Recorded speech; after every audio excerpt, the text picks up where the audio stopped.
Hey, hi, I'm Karen Mole from scifivision.com. Hey. Thanks so much. It's great to talk to you guys. I'd love to talk a bit about that Laconia storyline, which is it's a real slow burn.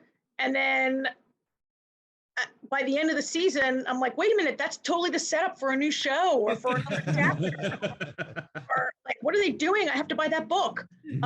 And I was wondering if you'd talk about your decision to end this season that way. Doesn't feel like a finale at all. Well, that part doesn't, but then there's this whole rest of the show.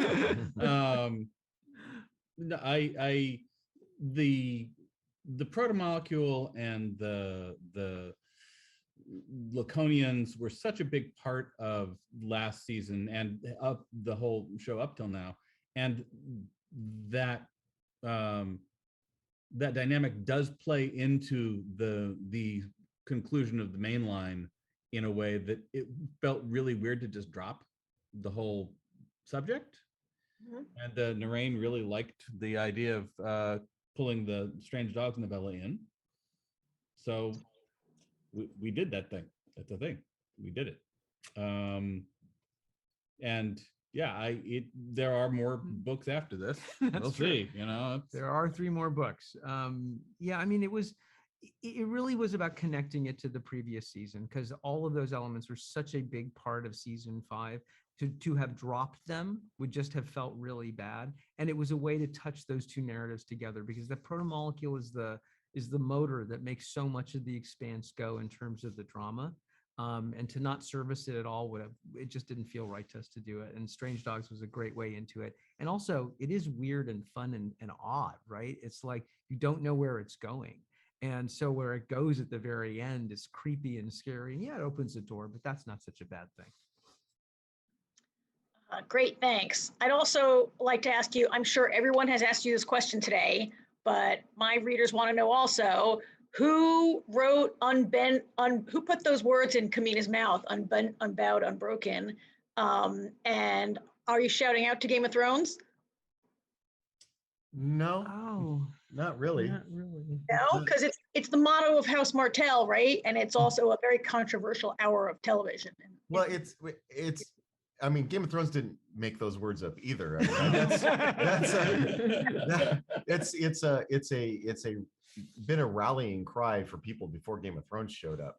And I think that was probably Daniel, because didn't you write a lot of the drummer stuff? I wrote a lot of the drummer stuff. That was probably mine. And I am not actually up on my Game of Thrones as much as I probably should be. She says unbent, unbroken, unbowed, right? Yeah, but we were ripping that off of somebody else. I don't know. I remember who we were ripping that off of somebody, but I was not George. Wouldn't describe it as ripping it off. I was ripping it off.